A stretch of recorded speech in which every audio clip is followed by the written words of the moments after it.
Bismillahirrahmanirrahim. Assalamualaikum warahmatullahi wabarakatuh. Nama saya Melanie Putri Devitasari dengan NIM 11210251110 dari kelas 4A. Dalam video ketiga kali ini, saya akan menjelaskan tentang filsafat teknologi dari Don Ihde. Langsung aja masuk ke pengantar yang bermula dari Heidegger yang menempatkan teknologi sebagai persoalan ontologis dalam filsafat, dan G. Dewey yang memasukkan teknologi ke dalam wilayah praksis. Nah, beberapa filsuf pun mulai menaruh perhatian khusus tentang bidang filsafat teknologi. Misalnya ada J. Ellul, Herbert Marcuse, dan Don Ihde ini. Nah, namun yang membedakan pemikiran Don Ihde dengan para filosof lainnya adalah Don Ihde ini tidak terjebak dalam pemikiran yang terlalu ekstrim terhadap teknologi sebagai suatu entitas netral dan otonom yang bersifat determinis. Nah, secara khusus, perhatian Ihde ini dalam ranah filosofi teknologi dimulainya dalam buku pertama beliau tentang teknologi yang ia tulis pada tahun 1979 dengan judul Techniques and Praxis, A Philosophy of Technology, yang mana dimulainya dengan penekanan pada materialitas dan konkretan alat-alat teknologi serta penjabaran bentuk-bentuk relasi manusia dengan teknologi. Nah, selanjutnya karya-karya Ihde ini lebih berkonsentrasi pada ranah filsafat teknologi. Yang kedua, teknologi tekna dan perkembangannya. Secara etimologis, teknologi berasal dari bahasa Yunani, yakni tekne, yang berarti seni, keterampilan, suatu cara atau sarana untuk mencapai suatu hasil atau tujuan. Dan logos yang berarti ilmu atau kata.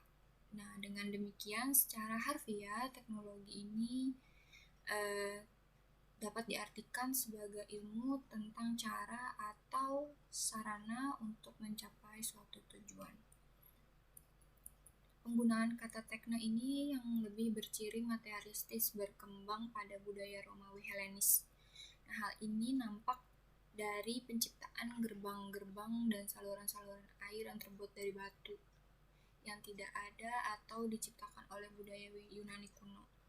Nah, dalam penggunaan klasik terdapat dikotomi antara kata tekne dengan kata episteme yang dibuat berdasarkan distingsi ontologis terhadap objek masing-masing.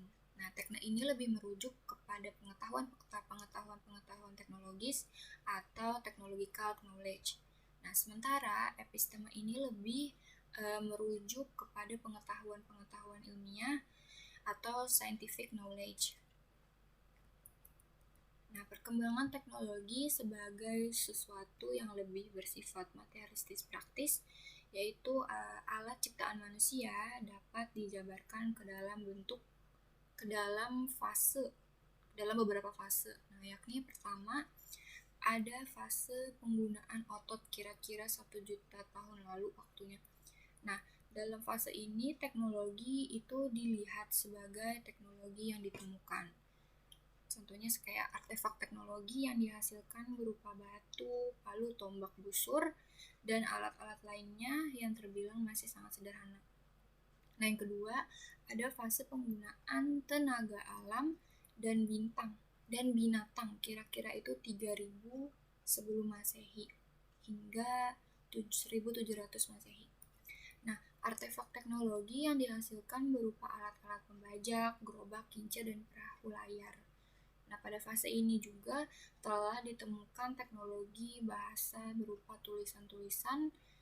Yang ketiga, ada fase revolusi industri itu 1700 Masehi hingga 1940 Masehi.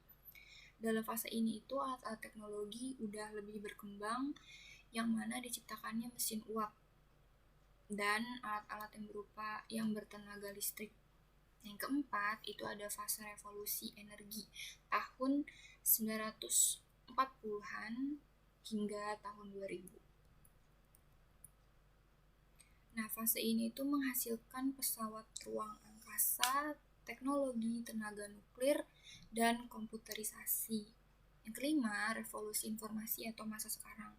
Jadi teknologi ini yang diciptakan sudah sampai pada tahap kecerdasan bantuan atau artificial intelligence atau AI. Nah, hal ini dapat dilihat dari gejala cyberspace atau ruang cyber. Nah, yang ketiga, teknologi menurut Don Ihde atau masuk pertama itu definisi dan posisi teknologi.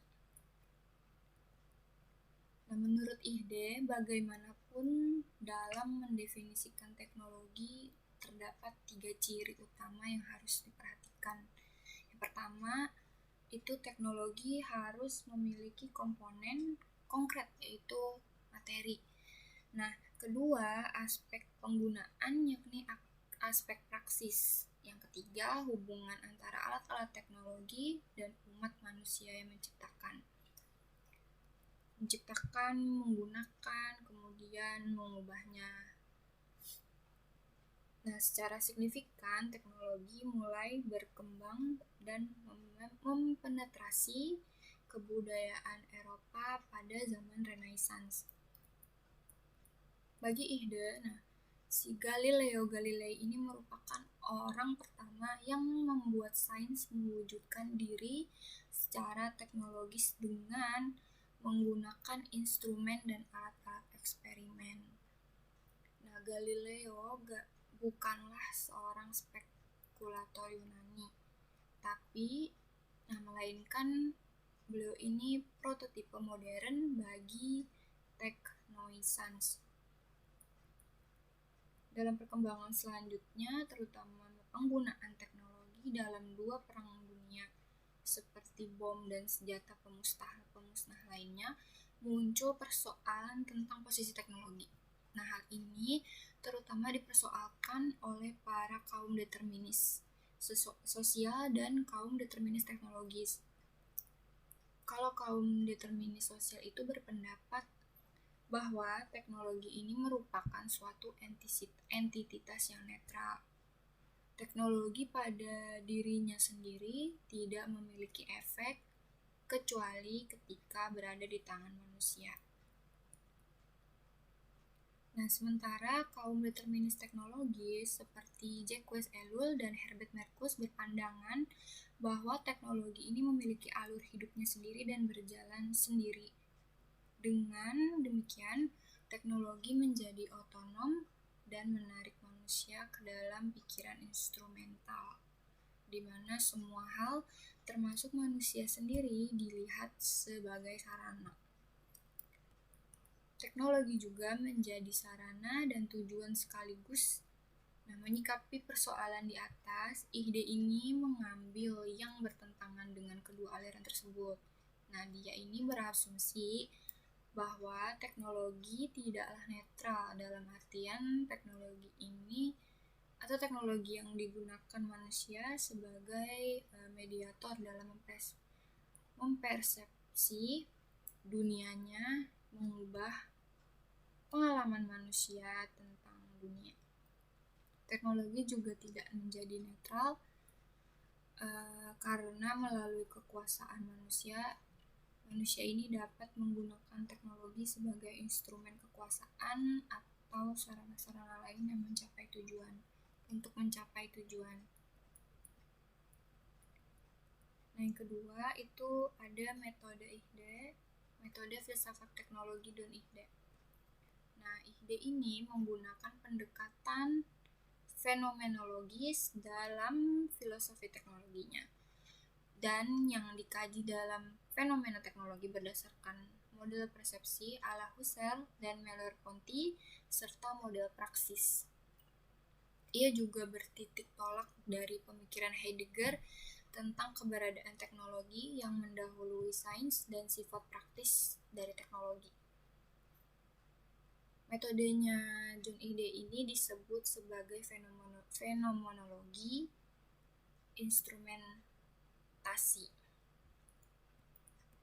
Melalui metode ini, Ihde ini berusaha untuk menjelaskan bagaimana pengalaman indrawi manusia secara intensional dan perseptual berekstensi lewat artefak teknologi.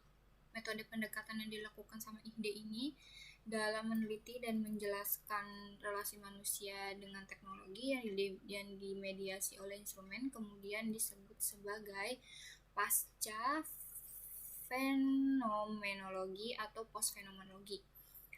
Nah, fenomenologi IHDE ini lebih bersifat pragmatis karena selalu meneliti sesuatu yang konkret dan melibatkan pengalaman berketubuhan.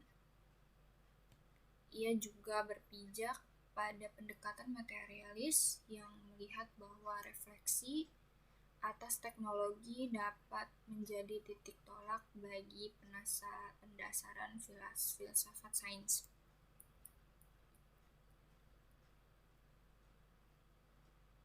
Nah, yang ketiga ini ada konsep dasar filsafat teknologi dan IHDE atau dunia kehidupan, life world. Dimukakan oleh Edmund Husserl dengan istilah Lebenswelt. Nah, istilah ini itu kemudian dibahaskan kembali oleh IHDE dalam filsafat teknologinya menggunakan kata life world. Nah, dalam kacamata Husserl, ke dunia kehidupan itu merupakan dunia yang dirasakan secara bersama, yang menjadi latar belakang dari semua pengalaman manusia. Jalinan teknologi yang erat dalam hidup manusia kemudian membentuk suatu dunia kehidupan baru, yakni dunia kehidupan yang termediasi oleh instrumen teknologi. Teknologi ini terletak di antara manusia dan pengalaman manusia akan dunianya. Nah, menurut IHDE ini, melalui mediasi instrumen teknologi, manusia pun mengalami dunia-dunia kehidupan secara baru atau secara teknologis.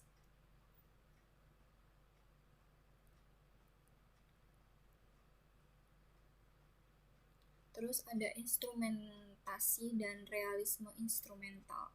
Nah, dalam konteks post-fenomenologi IHDE ini, relasi instrumental manusia dengan dunianya ini dipahami sebagai relasi yang lebih bersifat materialistis. Nah, instrumen dalam konteks ini tuh bukanlah ranah yang dituju oleh atau objek dari pengalaman itu sendiri. Nah, instrumen itu hanya merupakan ekstensi dari organ tubuh manusia. Persepsi manusia pun berkembang melalui pengalaman menggunakan artefak atau alat-alat teknologi. Peran instrumen dalam kehidupan manusia ini pada akhirnya memunculkan suatu perspektif baru, yakni realisme instrumental. Nah, IHDE ini menulis dengan hormat terhadap teknologi-teknologi dan sains. Saya akan menyebut realisme instrumental saya, irisan antara filsafat sains dengan filsafat teknologi yang menunjukkan suatu rentetan warna yang luas dari kedua filosof sains dan filosof teknologi dengan memberi tekanan pada teknologi-teknologi sains. Karena menurutnya realisme instrumental ini itu merupakan irisan antara filsafat teknologi dengan filsafat sains. Dalam filsafat teknologi IHDE ini, fungsi instrumen dilihat secara lebih positif, yakni instrumen menyampaikan ciri-ciri intensitas, menunjukkan kemampuan instrumen, peningkatan persepsi, dan membuat apa yang sebelumnya teoritis itu dapat teramati.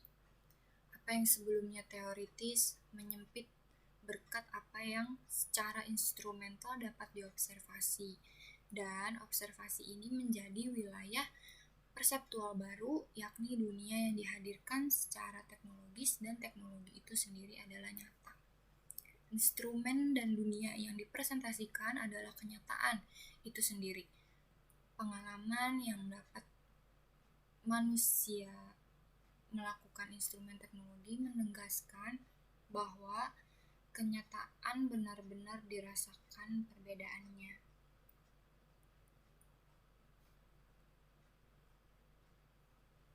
Kemudian ada teknologi mengubah persepsi manusia.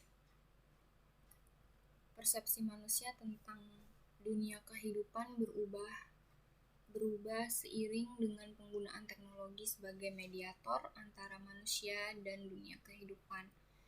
Dalam konteks ini terdapat dua jenis persepsi, yaitu mikropersepsi dan makropersepsi.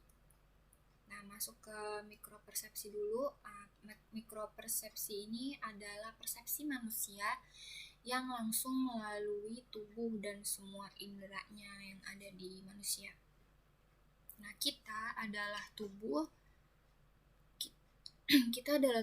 Nah, kita yang dalam artian fenomenologis, kita adalah ada di dalam dunia yang mengalami gerakan, persepsi, dan emosi dengan tubuh. Pengalaman kebertubuhan seperti ini oleh ide disebut dengan body one. Sementara makropersepsi adalah persepsi yang manusia peroleh melalui struktur atau budaya di mana manusia berada. Seperti contohnya itu kayak berpikir dan kebiasaan. Pengalaman kebertubuhan seperti ini atau makropersepsi itu ia sering sebut dengan istilah body two. Setiap mikropersepsi telah tersituasikan dan tidak terpisahkan dari suatu makropersepsi. Dan di antara body one dan body two terletak pada dimensi ketiga, yakni dimensi teknologi. Menurut ide ini, dengan teknologi, cara mengalami dunia diubah secara ontologis.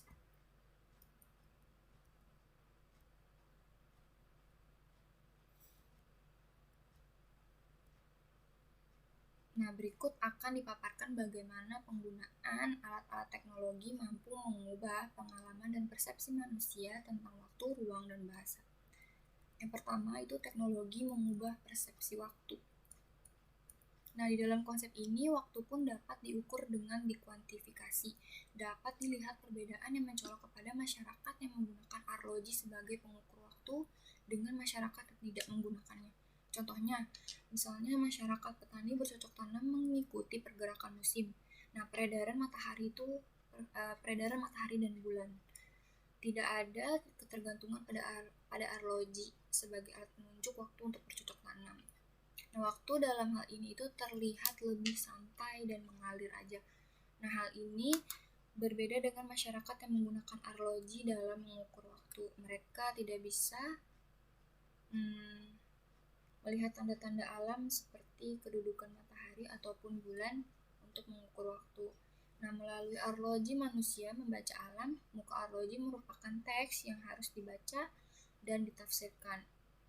Dalam suatu ini, waktu dipersepsikan sebagai hermeneutis. Hal ini kemudian memunculkan suatu pandangan mekanistik tentang dunia. Bumi merupakan arloji tempat manusia hidup. Nah, menyimak dari fenomena ini, ide berpendapat bahwa pada masa sekarang bukan hanya alam, melainkan diri manusia sendiri pun bisa dibaca melalui alat-alat teknologi. Yang kedua, teknologi mengubah persepsi ruang. Teknologi merubah persepsi manusia terhadap ruang ini mula-mula itu terjadi setelah diciptakannya peta untuk melukiskan permukaan bumi. Nah, di atas peta, ruang-ruang itu dibagi-bagi atas koordinat-koordinat dan garis-garis lintang dan garis bujur. Nah, melalui peta, ruang diidealisasi dan dikuantifikasikan. Ruang dan lahan direduksi menjadi selembar kertas yang diberi nomor dan titik-titik koordinat. Nah, oleh peta, bumi dibaca dari atas. Nah, dalam membaca peta dibutuhkan juga suatu perspektif imajinasi yang lepas dari tubuh. Cara ini adalah cara melihat muka bumi dari suatu kedudukan yang tidak ditempati oleh pengamat.